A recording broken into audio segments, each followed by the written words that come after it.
Ustedes ven, el afecto de Leonor es muy grande. Le contaba a Elizardo Sánchez, que está por aquí, mi amigo Elizardo Sánchez, que iba a comenzar la charla con una frase de Mark Twain, que lo invitaron a dar una conferencia y dijo: me da mucha pena dar una conferencia a ustedes que no me han hecho nada.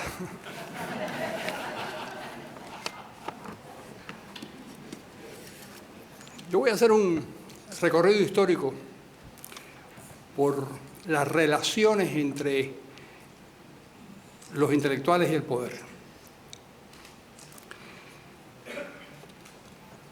Es importante entender que detrás de cada movimiento histórico, de cada dictadura, de cada gobierno democrático, de cada esfuerzo por entender las relaciones entre la sociedad y el Estado, detrás de eso hay el pensamiento de unos intelectuales. Decía uno de los antropólogos más interesantes, Jared Diamond, que todo se enredó y se complicó cuando los seres humanos desarrollaron la agricultura. Hasta ese momento, nuestro comportamiento era el de los homínidos. Andábamos dispersos por las praderas, siguiendo la autoridad de un hombre alfa, un hombre que imponía, un macho que imponía su voluntad de alguna manera por la fuerza, como el resto de los monos, de nuestros parientes tan cercanos. Pero esa criatura extraña desarrolló la palabra, desarrolló la agricultura, empezó a congregarse primero en torno a probablemente unos cementerios, probablemente después en torno a unos sembradíos, y se fue convirtiendo en una actividad mucho más compleja, donde surgió algo que es un protoestado, algo parecido, es decir, unas figuras que mandaban, unas figuras que guerreaban y unas figuras que rezaban. Es decir, surgió un grupo que vivía, este último grupo, de alguna manera, vivía de lo que pensaba, de lo que figuraba, de lo que imaginaba, de las relaciones entre la sociedad y el Estado, de las relaciones entre ese Estado y los dioses que en aquellos momentos lo sostenían. No ofrecían un servicio salvo el espiritual, no ofrecían productos, es decir, no creaban bienes, utilizaban como elemento esencial su pensamiento. Esto empezó a ocurrir hace tal vez 10 o 11.000 años.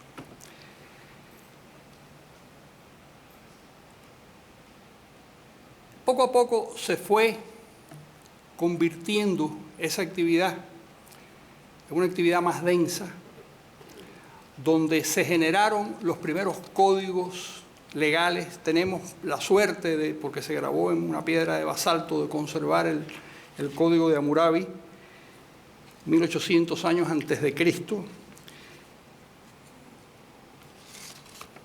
Y sabemos que algunos de aquellos principios aquellos principios legales tienen que haber sido discutidos por gente cuya materia prima era el pensamiento. No quedaba.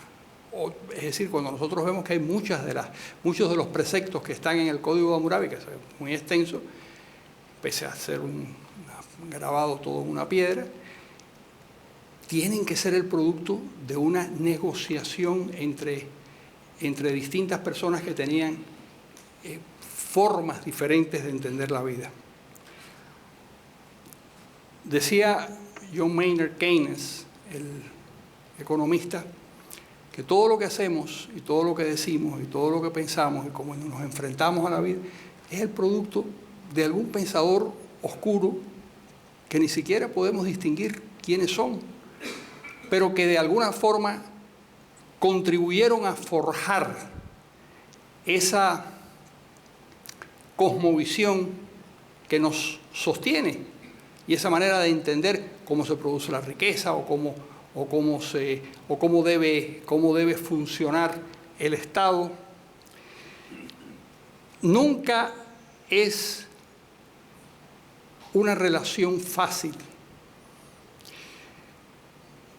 Es interesante en la Biblia, que es un libro tan importante por tantas razones, la tensión entre los profetas y los jefes del Estado, cuando no coinciden ambas figuras. Y es muy importante porque los profetas tienen una visión moral y tratan de defenderla, y a veces pues padecen por ella. Estoy pensando en Ezequiel, en Jeremías, en Amós. Son 12 famosos profetas de la Biblia. Empieza ya con un criterio más literario, empieza a narrarse la historia. ¿Quién fue Homero? No sabemos exactamente, no sabemos ni siquiera si existió. Podemos presumir que sí, y podemos presumir que sí, efectivamente fue un ciego prodigioso que narró una historia de unas batallas y de unas guerras, y dio con eso el comienzo de la literatura. Precisamente entre los griegos se produce la primera discusión que está vigente hasta nuestros días. Platón, en la República, plantea que la autoridad debe descender de la cúpula hacia la base y que esa autoridad debe estar sostenida por la capacidad intelectual. Son los poetas, son los filósofos, son los pensadores. Esa es la función de ellos. Y lo que acredita precisamente la legitimidad para mandar es la condición de pensadores, de intelectuales que tienen. Su discípulo, Aristóteles, tiene una visión distinta. Aristóteles piensa que la autoridad debe ascender de la base hacia la cúpula.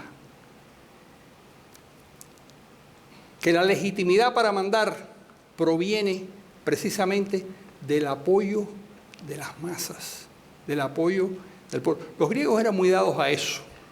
Los griegos, ustedes saben, sorteaban las responsabilidades. Los estrategas en la guerra, por ejemplo, se sorteaban y les tocaba por un año dirigir las batallas. O sorteaban la pertenencia o no en los jurados de las centenares de personas que participaban en los juicios. Si nosotros vemos hoy en día el gran debate de quién manda y por qué manda, porque esa es la esencia de nuestro gran conflicto político, es quién manda y por qué manda y cuál es el derecho que tiene a mandar. Bueno, pues en aquel momento prodigioso de la cultura griega, que no es el de hoy, en aquel momento prodigioso, aquellos dos pensadores, uno un escritor extraordinario que era Platón, otro un pensador curioso, sin habilidad aparentemente, yo no sé griego y mucho menos griego de aquella época, pero por lo que leo, sin habilidad como gran escritor, pero un pensador de una enorme profundidad, que era Aristóteles, tenían el mismo debate que hoy en día está vigente. ¿Quién manda y por qué manda? Manda el Partido Comunista porque tienen una concepción, o los nazis o los fascistas porque tienen una cierta concepción especial para gobernar, o manda aquel que ha sido legitimado por el pueblo en una especie de mecanismo de consenso democrático. Aristóteles había conocido el exilio, había nacido en Estagira, que era un pequeño pueblo de Macedonia, que fue destruido en las guerras civiles entre los griegos, cuando el rey Felipe, padre de Alejandro Magno, lo llama para que sea el tutor de su hijo, él fue el tutor de Alejandro Magno, Aristóteles le pide como una de las condiciones que lo ayuden a reconstruir su pueblo. Es decir, hay una responsabilidad social enorme en ese personaje. Tienen que ayudarlo a reconstruir el pueblo de Estagira, cosa que hace Felipe, el rey Felipe de Macedonia había destruido el pueblo y es él mismo que lo reconstruye. Cada ciudad griega tenía su constitución. Cada constitución era el producto de un debate sobre la condición del gobierno. El peso de aquel mundo de los intelectuales griegos llega hasta nuestros días, no solo por las discusiones entre Sócrates y entre Platón y Aristóteles, sino también por algo que pasó en el siglo III, cuando Zenón, un judío pequeñito, pelirrojo, patizambo, muy brillante, nacido en la isla de Creta, que se había mudado a Atenas, y predicaba en la puerta de Stoa. Las puertas de la ciudad murada de Atenas tenían nombre. Predicaba en la puerta de Stoa, de donde viene el estoicismo, precisamente por eso. Y una de las cosas que planteó guarda su vigencia hasta nuestros días y de alguna manera es parte de nuestro debate actual. En aquel momento, los griegos tenían dos fuentes de derecho, básicamente. El derecho de la ciudad.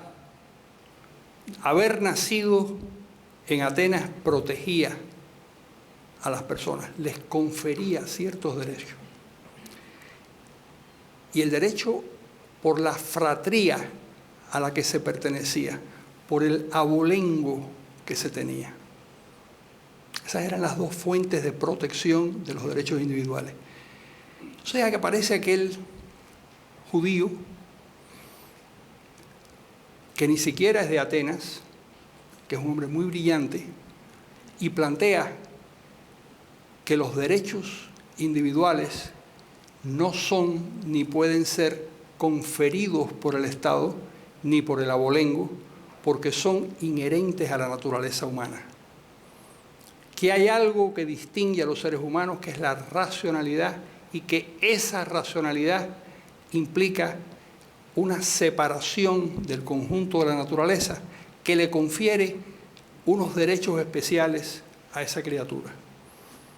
Y por lo tanto, surge en medio de aquella discusión que se prolonga, porque él está varios años predicando en Atenas, surge la noción de los derechos individuales imprescriptibles, porque no los concede el Estado, sino son anteriores al Estado y dependen de nuestra condición de seres humanos. Eso es muy discutido, eso es muy discutible, pero eso está en la base de la Constitución de los Estados Unidos, está en la base de la Declaración de los Derechos del Hombre y del Ciudadano, proclamados por los franceses en 1789, y está en la esencia de nuestra vida. Pero además, más que eso, estos son varios centenares de años antes de la aparición del cristianismo, pero el estoicismo preña con esas ideas el pensamiento romano, y ese pensamiento llega al cristianismo y es parte de nuestro caudal y de nuestro fondo intelectual más importante. En Roma, también lo fue en Grecia, es decir, en Grecia ya hubo todos sabemos, Sócrates fue obligado a suicidarse por un conflicto entre las cosas que predicaba y las cosas que eran la función o lo que era la verdad oficial. Pero en Roma fue mucho más cruel, porque en Roma, ya durante toda la cultura romana, se utilizó a los historiadores y se utilizó a los filósofos y a los pensadores como parte del juego político. Por ejemplo, Horacio, escritor de unas cartas maravillosas, poeta, tuvo que participar en las guerras civiles. Donde quiera que hay conflictos y en donde las instituciones no funcionan para solucionar esos conflictos, se producen estos atropellos. A Horacio lo obligaron a participar, tuvo que participar en las frecuentes guerras civiles romanas, tuvo que tomar partido y fue protegido finalmente, porque fue empobrecido por el Estado, fue marginado, pero fue protegido por una persona que tiene un nombre que todavía resuena entre nosotros. Fue protegido por Mecenas. Mecenas le da su nombre a toda una actitud de protección de los, básicamente de los intelectuales, de los artistas y de los creadores. Cicerón, gran escritor, autor de la República, no solo tuvo que participar, y no solo fue una persona extraordinariamente importante en el Senado, sino que como consecuencia de su participación fue decapitado. Y la cabeza de Cicerón la exhibieron en una lanza, en la punta de una lanza, como parte de un trofeo de guerra. Séneca, el cordobés, gran pensador, importante pensador, tuvo que participar también y fue además un extraordinario escritor en su época con una enorme influencia, pero logra la influencia a través de Agripina, la madre de Cicerón, pero la madre de Nerón. Cuando Nerón, que era, como todos sabemos, un monstruo, mata a la madre, entre las víctimas también cae Séneca, que pierde todo su poder, y entonces le dan la orden, porque Nerón estaba disgustado con las cosas que él proponía, y le dan la orden de suicidarse. Para no equivocarse, Séneca se corta las venas, se envenena y simultáneamente se somete a un baño caliente de vapor cuyos vapores supuestamente también mataban. Es decir, no tenía la menor duda de que quería morirse. En el siglo IV, y paso muy rápidamente por todo lo que fue el mundo romano, en el siglo IV, a principios del siglo IV, el gobierno, el emperador romano, Constantino, quiere utilizar la fuerza de los cristianos. En ese momento ya hay el cristianismo, desde el punto de vista no religioso, ya era, para decirlo en términos de nuestra época, una enorme ONG, que tenía en ese momento 1.500 obispos.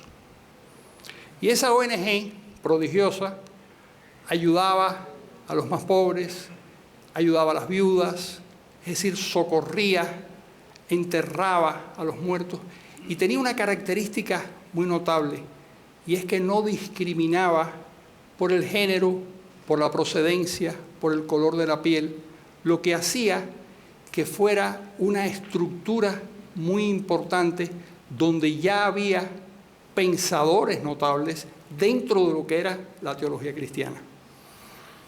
Así que Constantino decide publicar su edicto de la tolerancia para aceptar que los cristianos podían de alguna manera defender su vida religiosa, lo cual fue extraordinariamente importante, sobre todo cuando un par de emperadores después, Teodosio, emperador de origen español, dictamina que el cristianismo es, a partir de ese momento, la religión del Imperio Romano. Y le da una fortaleza, es decir, hay una mezcla entre el Estado y la religión, que es decir, en ese momento entre el Estado y los intelectuales, porque la religión empezaba a ser, o ya era de una manera notable, una fuente de pensamiento. Y esa vinculación va a generar, y sobre todo esa vinculación y esa legitimidad de ser la religión del Estado romano. Hay que darse cuenta de lo que es el Estado romano. Todavía nosotros vivimos en la resaca de lo que fue aquel Estado romano. Muchas de nuestras instituciones, no solo el derecho, muchas de nuestros comportamientos, de nuestras creencias, de nuestras visiones, forman parte de lo que fue el mundo en esa época. Algunos de los intelectuales más notables, San Agustín, por ejemplo, comparece ya, momento final de la desaparición del poder político de Roma en esa parte del mundo, no de Roma en Bizancio, no en la parte griega del imperio que continúa 1000 años más. Pero ese desplome del Estado romano lo que genera es una mayor importancia a los intelectuales vinculados a la Iglesia. Entonces lo que vamos a ver durante mucho tiempo, que los grandes pensadores a lo que se dedican es básicamente a distintos aspectos de la teología. Es decir, el centro del debate va a ser la teología, porque es lo que realmente les importa a aquellos pensadores. Y el debate es sobre la naturaleza de Dios, sobre la naturaleza de Jesucristo, sobre la existencia o no de la Virgen María, sobre la condición de Jesús como Dios o como un ser humano especial o como un profeta. Es decir, esa es la discusión que va a prevalecer en el mundo durante muchísimo tiempo. Incluso que hay 3 derivaciones importantes del mundo romano. La griega, como decía hace un momento, Bizancio, que dura hasta 1456, es decir, 1000 años más. La islámica, que es una derivación también de la Biblia y de los profetas y de una visión que toma del cristianismo muchísimas y muchas cosas las toma de la influencia del mundo greco-romano, y por supuesto el mundo germánico, que es contaminado, mezclado, inoculado por todas estas ideas, y también va a dar una serie de pensadores intelectuales que también participan en ese mundo teológico. Llegamos en este tour de force, llegamos a París, siglo XIII, donde hay un debate fundamental, debate entre intelectuales. Los árabes, con un pensador extraordinario llamado Averroes, habían descubierto el pensamiento griego y habían descubierto a Aristóteles y habían traducido a Aristóteles y habían defendido la visión que Aristóteles tenía de la vida y de los dioses y del cosmos y de la realidad. Y ese pensamiento de Averroes llega al centro intelectual del mundo occidental, o por llamarlo de alguna manera, que era la Universidad de París. El Papa, muy preocupado de que un pensador pagano como era Aristóteles, anterior al cristianismo, se convirtiera en la figura central de la mano, nada más y nada menos que de un pensador árabe, entonces le comisiona a unos intelectuales católicos, le comisiona la redacción de una interpretación de la vida y de la realidad más adecuada a los tiempos en que ya vivían. Ya se vivía en el siglo XIII, en el siglo XIII, se vivía ya en una etapa precientífica. En esa etapa precientífica hay dos pensadores católicos franciscanos, Duns Scotus por una parte y Roger Bacon por otra, que predican en la Universidad de París que no, y en Oxford, básicamente en Oxford, después en la Universidad de París, que hay dos ámbitos totalmente distintos. El ámbito teológico, el ámbito religioso, en donde la Iglesia tiene todo que decir. Y el ámbito científico, que tiene que sujetarse a las pruebas empíricas, a la observación científica, donde ya no cabe la autoridad moral de la Iglesia, porque iría contra la realidad y contra la evidencia. Son declarados heréticos, pero al mismo tiempo tienen una importancia extraordinaria y le dan pie a lo que luego Santo Tomás empezará a hacer en la Suma Teológica. El Papa le encarga a Santo Tomás y a Alberto Magno, que era otro intelectual de mayor edad que Santo Tomás, le encarga la redacción, la incorporación del pensamiento de Aristóteles a la Iglesia católica. Es decir, cómo transformar todo aquello que parecía ser sabio e inteligente, cómo transformarlo para ser utilizado dentro de las enseñanzas de la Iglesia, para que no fuera que las enseñanzas de la Iglesia no fuera una cosa mágica, sino que fuera una cosa realmente ceñida a la verdad, con todas las dificultades de la época y con todas lo que se ignoraba, con toda la ignorancia de la época. Es así, de la mano de Santo Tomás y de Alberto Magno, donde se fundamenta el pensamiento escolástico, que va a dominar, no solo va a dominar el pensamiento de la época, del siglo XIII, siglo XIV, siglo XV, sino que va a llegar hasta el siglo XIX, va a llegar hasta las discusiones en la Universidad de La Habana cuando se crea, es precisamente si se va o no a renunciar al escolasticismo.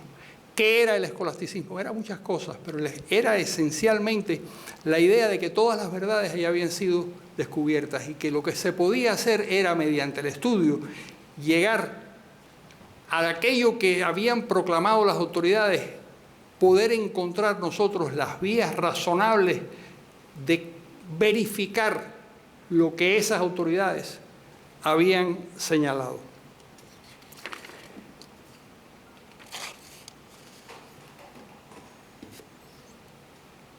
Durante el Renacimiento, posterior a esta etapa del escolasticismo, hay una explosión de pensamiento distinto, de pensamiento diverso, donde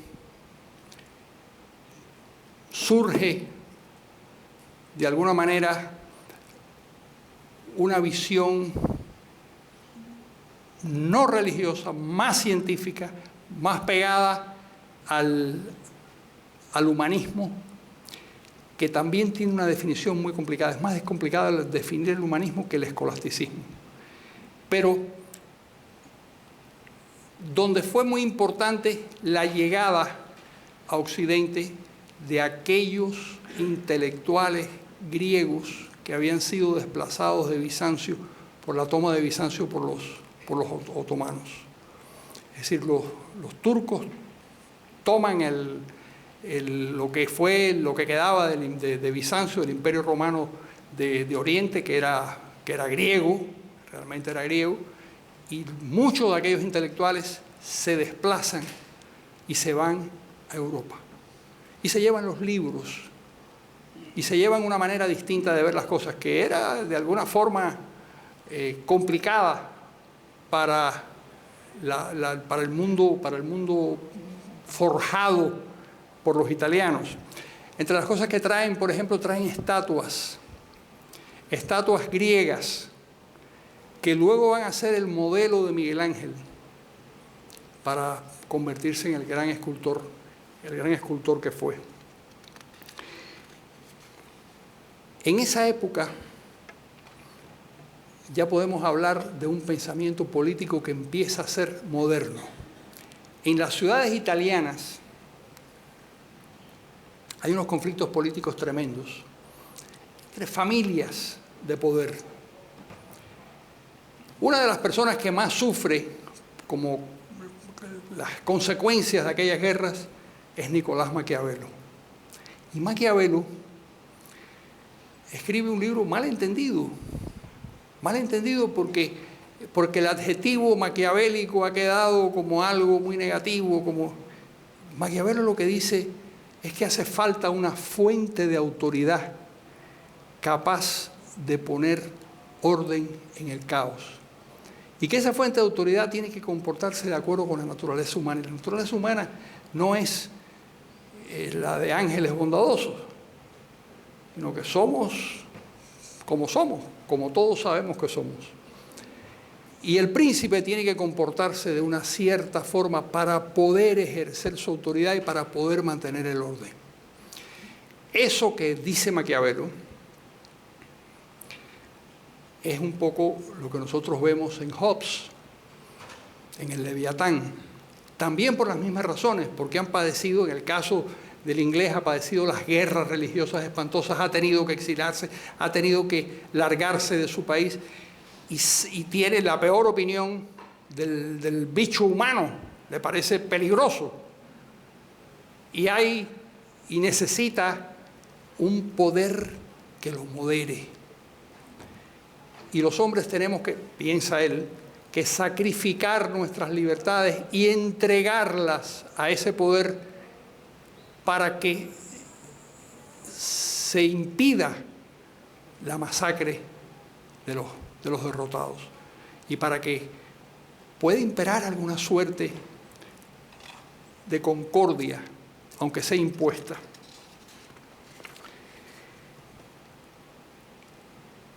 A partir de aquella época, empieza entre los intelectuales y entre los pensadores, básicamente los ingleses, empieza a tratar de definirse cómo debe ser un Estado en el que valga la pena criar a los hijos y en el que se pueda convivir con una cierta garantía de que no vamos a ser atropellados. Entre esos pensadores hay dos. Uno de ellos que padeció especialmente la Guerra Fría y las guerras religiosas, que fue John Locke. Pero junto con él, un extraordinario pensador y escritor, David Hume. Locke empieza a definir artificialmente cómo debe ser el Estado. Si ustedes examinan cómo es el Estado en el que nosotros vivimos y qué es a lo que aspiramos, pues nos encontramos con que lo que queremos hacer y lo que queremos lograr es lo que dijo Hume, lo que dijo John Locke. John Locke es si no es el primero, que es uno de los primeros que habla de la necesidad de limitar la autoridad y fragmentarla en poderes distintos para que no puedan hacernos daño. La función de los tres poderes, el poder judicial, el poder legislativo y el poder ejecutivo, esa función, que en el caso de John Locke eran dos, pero da igual porque es la idea de la fragmentación. El objetivo no es otro que proteger los derechos individuales, proteger los derechos de las personas frente a la capacidad de hacernos daño de un personaje que entonces se decía que era rey por la gracia de Dios. Y existían unos tratadistas, es interesantísimo leerlos y, bueno, por lo menos leer el resumen de lo que decían, porque cómo la autoridad de los monarcas absolutistas era incontestable y era ilimitada porque procedía de Dios, y procedía de Dios porque venía directamente de la línea de Adán. Bueno, ¿cómo se podía sostener una cosa como esa? Bueno, era lo que sostenía de alguna manera la autoridad de los reyes en ese periodo. Y frente a ellos es que empieza a forjarse este pensamiento que crea un estado artificial, mucho más artificial que la autoridad impuesta por el rey. En ese estado, ¿quién ocupa la soberanía? ¿Quién es el soberano? Y se vuelve Aristóteles. El soberano es el pueblo. El soberano legitima la autoridad de los que mandan, pero esos que mandan tienen que mandar de acuerdo con unas ciertas características, tienen que mandar de acuerdo, por ejemplo, con un texto constitucional que limite el poder y la autoridad. La Revolución de 1688, Revolución Gloriosa británica, es precisamente dedicada a eso, a limitar la autoridad del rey. Ya habíamos visto episodios, el episodio de la Carta Magna en el siglo XIII, y antes de eso las Cortes de León también en España habían limitado la autoridad del rey, pero sin demasiado éxito. Es a partir de 1688, con la Revolución Gloriosa, donde se ve de una manera más clara que el Parlamento empieza a ejercer los límites, empieza a trazar los límites de la autoridad de una manera muy clara. El primer Bill of Rights es el que surge de la Revolución Gloriosa, no es el que aparece luego en la Constitución de los Estados Unidos o como un apéndice de la Constitución de los Estados Unidos. En el siglo XVIII, como consecuencia del iluminismo, a mí me encanta, me acuerdo, yo dictaba un curso en Madrid que era Historia de la Libertad, en una universidad. Y los estudiantes se sorprendían mucho cuando yo les decía que nuestras ideas políticas eran las del siglo XVIII, que realmente no había habido una gran variación. Se quedaban sorprendidos porque ellos pensaban que vivían en la más rabiosa modernidad. Y bueno, pero la modernidad es eso. La modernidad es precisamente las ideas de la Ilustración que no han tenido, ahora es que empiezan a tener una especie de sustitución bastante negativa, por cierto. En esa época, los franceses empiezan a redactar, los intelectuales franceses empiezan a redactar la enciclopedia francesa, los tomos de la enciclopedia francesa. Son 50 y tantos redactores, pero realmente hay media docena que son los que llevan la mayor parte, los que hacen la mayor parte del trabajo. ¿Qué es lo que pretenden hacer? Pretenden describir cómo son las cosas, cómo son las instituciones, cuáles deben ser, intentan prescribir cómo deben ser las relaciones entre los distintos artículos de la Constitución, de la enciclopedia, cómo deben ser las relaciones entre la sociedad y el Estado. Y van diciendo cosas que en esa época todavía existía la monarquía absolutista en Francia. En esa época eran cosas muy peligrosas de decir y algunos de ellos padecieron persecución por eso. En 1776 pasan varias cosas.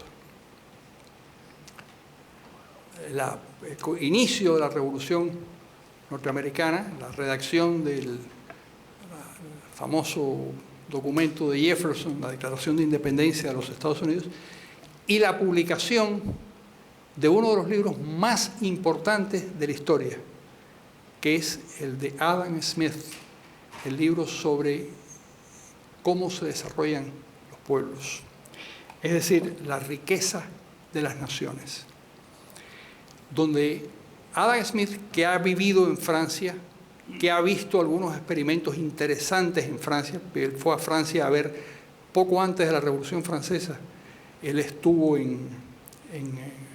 antes de 1776, 1750 y tantos, estuvo en Francia y vio unos experimentos muy interesantes que se habían hecho en una región una de las regiones más pobres de Francia. Le habían entregado a un economista, digamos, protoliberal en esa época, para que tratara de hacer algo por salvarla, y lo había hecho, y lo había hecho espléndidamente bien, y esa fue una de las fuentes que tuvo Adam Smith para redactar su riqueza de las naciones. Esa y una observación de un hombre muy inteligente. Su importancia, la importancia que él se atribuía a sí mismo no era como economista, era como moralista. En un libro, él enseñaba ética y moral en la universidad. Pero como tenía una mente muy perceptiva, Adam Smith se da cuenta de algo que parecía evidente. ¿Por qué todas las panaderías en Londres, el 60-70% de la alimentación de la época era pan? ¿Por qué tenían pan fresco todos los días y cómo se ponían de acuerdo las tahonas si nadie las vinculaba y si no había una orden municipal para establecer los precios? ¿Cómo se establecían los precios y la calidad?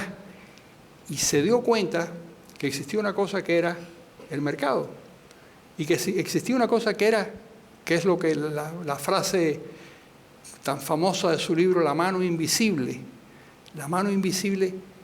del interés del panadero por su beneficio personal, le hacía producir el mejor pan posible y tenía que venderlo al mejor precio posible para competir con los demás. De manera que aquella mano invisible servía para enriquecer al panadero y para mejorar las condiciones de los consumidores. Y a partir de esa pequeña observación, es capaz de describir en ese libro, que es un libro muy voluminoso, todo el proceso de creación de riqueza y la importancia que tiene la libertad de mercado para generar riquezas.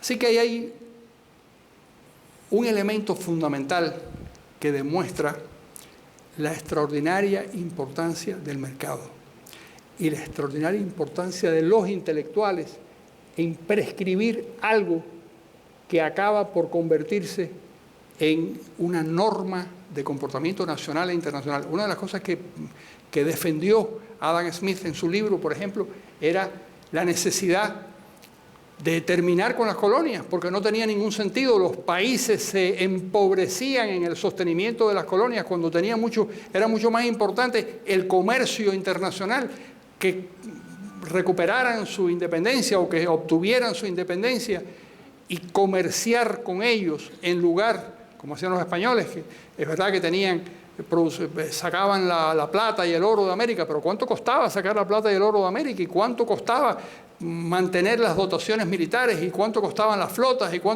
Era tremendo, y por eso se arruinaban, y no entendían por qué los grandes imperios se arruinaban cuando controlaban mucho más de lo que podían manejar. Entonces, eso queda muy claro en la obra de Adam Smith.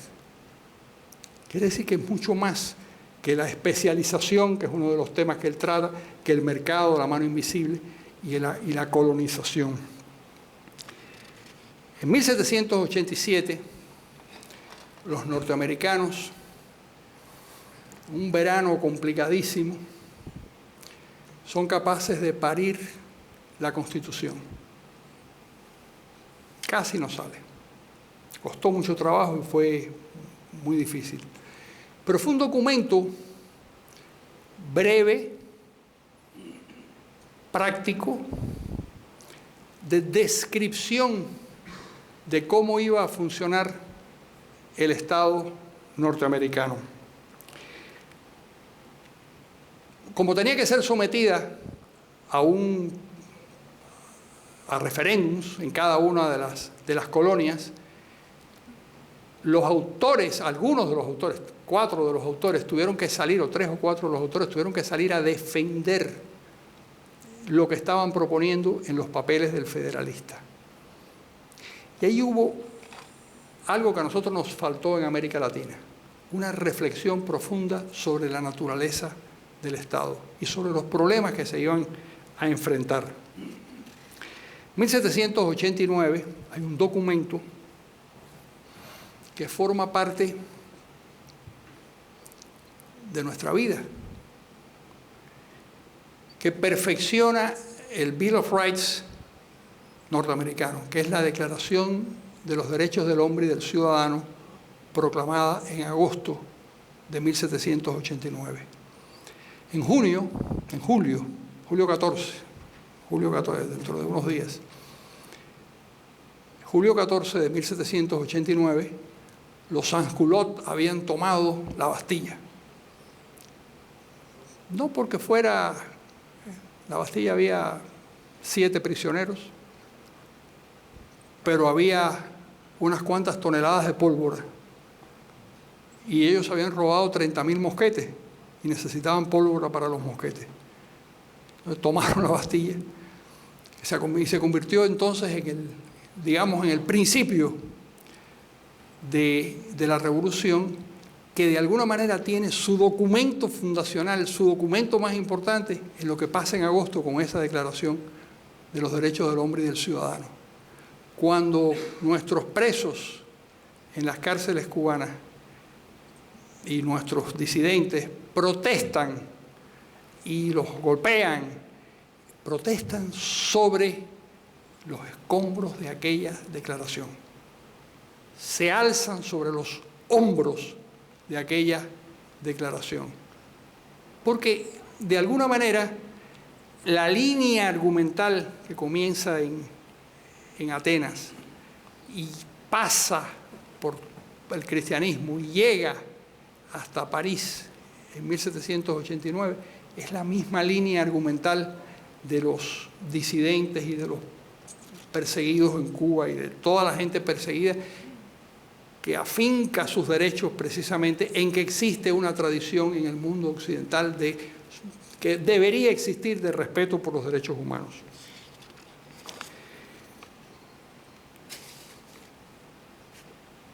A partir del diseño del Estado que aparece en Montesquieu, Montesquieu es 100 años después de John Locke, pero Montesquieu es el que de alguna manera describe, es un libro que todavía sigue, un libro que se sigue imprimiendo desde que se hizo a fines del siglo XVIII. Montesquieu es quien establece los 3 poderes famosos que nosotros conocemos. Pero a partir de ahí, el debate entre los intelectuales se desplaza no ya hacia cómo debe ser el Estado, sino a cómo debe funcionar mejor el Estado. O si no debe existir ningún Estado, que es el planteamiento de los anarquistas. Y empiezan los diseñadores de sociedades perfectas. Augusto Comte, por ejemplo, padre del positivismo, estuvo recluido en un manicomio, eso no es un dato menor, pero tuvo mucha influencia en América Latina, quizás por eso. Lo cierto es que en México y en Brasil y en alguna medida en Venezuela, el positivismo tuvo una cierta influencia. De acuerdo con Comte, y no andaba muy descaminado, la humanidad había conocido una etapa teológica donde vivía confundida por no entender cómo funcionaba la naturaleza y los dioses, una etapa metafísica donde ya se discutía eso a fondo, y una etapa, lo que él llamaba positiva, donde ya toda la ciencia iba a resolverlo todo. Ahora, yo creo que ahí fue donde lo encerraron. Los anarquistas, que había varias tendencias anarquistas, los anarquistas franceses, los anarquistas eslavos, los anarquistas italianos, tenían distintas maneras también de predicar el fin del Estado. Es decir, la libertad total del individuo para organizarse sin ningún tipo de cortapisa o influencia exterior. Karl Marx es uno de estos pensadores que creen haber dado con la solución de todos los problemas de la humanidad. Eso lo sabemos muy bien, no solo por los escritos de Marx, sino por la oración de Engels cuando muere Marx. Cuando muere Marx, Engels dice, lo despide. Y es el que hace una especie de oración fúnebre y dice qué es lo importante que deja Marx para la historia. Lo importante que deja Marx para la historia es que encontró la llave, la clave de cómo funciona la historia y cómo se relaciona y cómo cambia. Toda una enorme fantasía, pero la creía. Ya en época de Marx, hay unos economistas austríacos que con el libro del Capital en la mano demuestran los errores que existían, los errores ya como economista y como persona que está analizando el proceso de desarrollo económico. Bueno, hay unos economistas austríacos que le dicen, señor Marx, usted está equivocado por esto, y lo señala.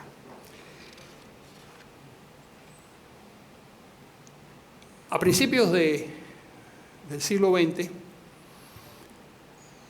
uno de los hombres más influyentes y de los pensadores desgraciadamente más influyentes fue Antonio Gramsci. Gramsci fue un italiano comunista, marxista, que estuvo preso por el fascismo. Lo metieron en la cárcel. Era un tipo, físicamente era un hombre muy débil, un hombre muy pequeñito, muy contrahecho, además, un hombre enfermo. Lo metieron en la cárcel y además en la sentencia dicen una cosa tremenda, dicen ese cerebro tiene que estar por lo menos 20 años alejado de los demás. Y así condenan a Gramsci y en la cárcel él escribe muchos de los papeles y las cartas que nosotros conocemos y desarrolla uno de los mejores instrumentos que ha tenido el marxismo para conseguir influir en la sociedad. Es un concepto de la hegemonía cultural. Es decir, cómo llegar al poder sin el apoyo de una huelga, como pensaban los marxistas originales, una huelga general que diera al traste con el sistema capitalista, sin una guerra. ¿Cómo llegar al poder? Quizás un hombre tan débil como era Gramsci físicamente, tenía que pensar que la importancia es decir, que se podía llegar al poder creando una hegemonía cultural por el control de los medios de comunicación, por las universidades, por los periódicos, por los libros, permeando el pensamiento de la sociedad hasta convertirlo en algo muy importante. Simultáneamente, mientras Gramsci pensaba estas cosas y las escribía, cosas que nosotros padecemos hoy en día, ya llegaremos a eso en cierto momento, el gran estratega de la publicidad comunista era un alemán, Willy Münzenberg. Münzenberg era el Goebbels de los comunistas. Un alemán de una personalidad muy espumosa, muy simpática, que es el padre de la idea del acorazado Potemkin, es el padre de la difusión de los 10 días que conmovieron el mundo. famoso librito de John Reed, que no sirve para nada, pero que lo convirtieron en un... Yo lo leí a los 15 años, me creía que había leído una cosa muy importante. Munzenberg es el padre de la campaña de Sacco y Vanzetti, por ejemplo. Todavía a estas alturas del partido hay gente que piensa que Sacco y Vanzetti eran inocentes gracias a Willy Munzenberg, que fue el que logró vender todas esas ideas, porque desarrolló las campañas para vender las ideas comunistas. Como era alemán, tuvo dificultades con Stalin cuando Stalin pactó con Hitler durante la Segunda Guerra Mundial para devorarse a Polonia. Los comunistas alemanes eran perseguidos por los nazistas, por los nazis, y él fue perseguido. Y tuvo que refugiarse. Y en los últimos tiempos de la vida de Munzenberg los dedicó a combatir a Stalin. Ya era muy tarde. Y yo creo que Stalin lo mató. Digo creo porque él estaba en un campo de concentración, en un campo de refugiados en Francia durante el año 1940, 41, 40, donde ya todavía hay el pacto entre Molotov-Ribbentrop, el pacto entre comunistas y nazis, y a los alemanes, a los comunistas alemanes y a los judíos alemanes que habían pasado a Francia, los habían puesto en unos campos especiales de refugiados, y ahí estaba Munzenberg. Se escapa del campo, que era muy fácil, un campo casi con puertas abiertas, con el objeto de cruzar hacia el norte de África, y ahí aparece, se escapa con otras 2 personas y aparece muerto, ahorcado.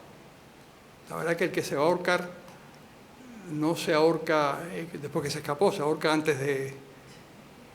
Pero, en fin, mi opinión es que Stalin, que era capaz de matar a cualquiera, como se había demostrado, o como se demostró inmediatamente con la muerte de Trotsky y de tanta gente, de miles de personas, lo más probable es que el propio Stalin, que estaba muy disgustado con una publicación que había hecho Munzenberg en contra de él, haya sido la persona que lo ejecutó. Pero bueno, a donde iba era que con el pensamiento de Gramsci en una mano, esa idea de copar los centros de pensamiento, los centros de construcción de la imagen de la realidad, se llegaba precisamente al poder y se mantenía el poder. Llegamos a nuestros días. Los estados totalitarios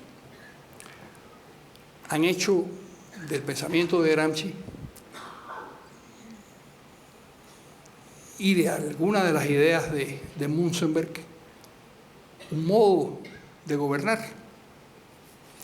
En Cuba existía, yo no sé si existe todavía, imagino que si no existe con ese nombre existirá con otro, el Departamento de Orientación Revolucionaria, que era la máquina de fabricar realidades.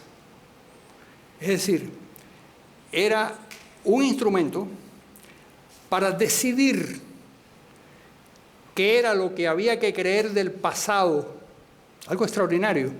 Cuando uno pensaba algo distinto, cuando uno pensaba que los autonomistas podían haber sido importantes en la historia de Cuba y que habían sido realmente muy...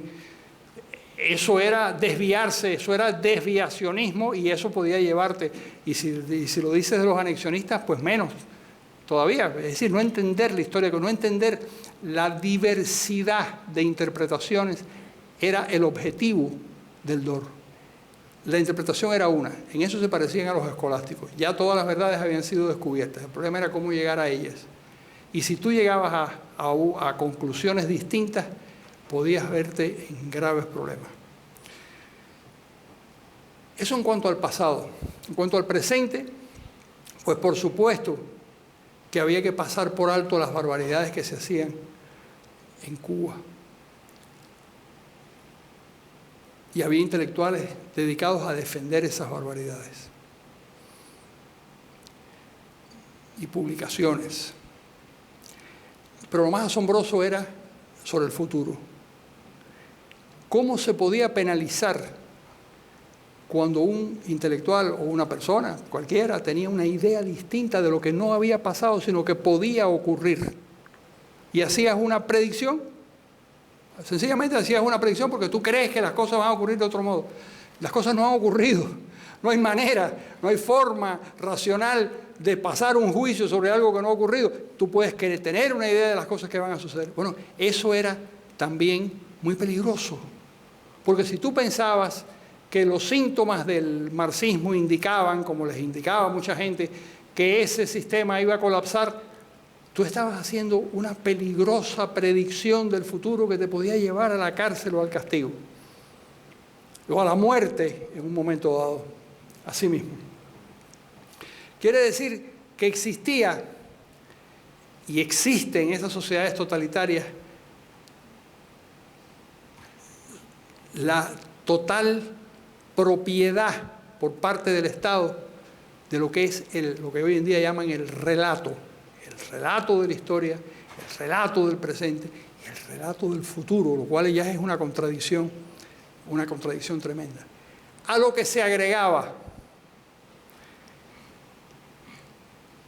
la peor, a mi juicio, la peor intromisión del Estado, que es la intromisión del Estado en el mundo afectivo de las personas. Cuando el Estado decide a quién podemos amar o a quién debemos rechazar, cuando se mete en el corazón de las personas y le dice a los cubanos, por ejemplo, en el año 59, en el año 60, que no pueden tener relaciones con los desafectos porque se han ido del país, o con las personas que tienen una actitud contraria, cuando se meten y cuando eso es terrible, pero más terrible es cuando nosotros vemos la cantidad de personas que efectivamente cortaron las amarras, se separaron de sus familiares, dejaron de hablarle a sus hijos o a sus padres o a sus hermanos o a sus amigos como consecuencia de una orden dada por un Estado insolente que se adueñó del corazón de las personas y decidió por cada una de ellas cómo eran los afectos aceptables y los afectos condenables. Eso me parece tremendo y eso también es el producto de la mente retorcida de algunos intelectuales. Muchas gracias.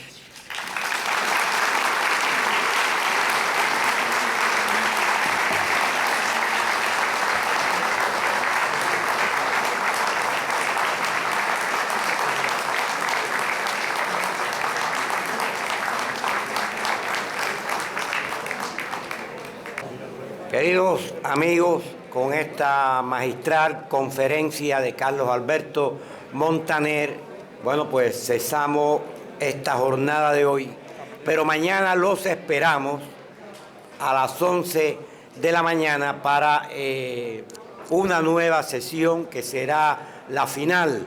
En ella vamos a tener a las 12 del día una charla del politólogo Julio Schilling. Luego a la 1:30, coloquio sobre poesía, como tuvimos hoy uno sobre narrativa. A las 3 de la tarde, una conferencia del poeta Ángel Cuadra. Y a las 4, pues, algunos reconocimientos a personas que han cooperado en este evento. Los esperamos mañana y damos hoy por concluidas las actividades de este día. Que tengan una feliz tarde.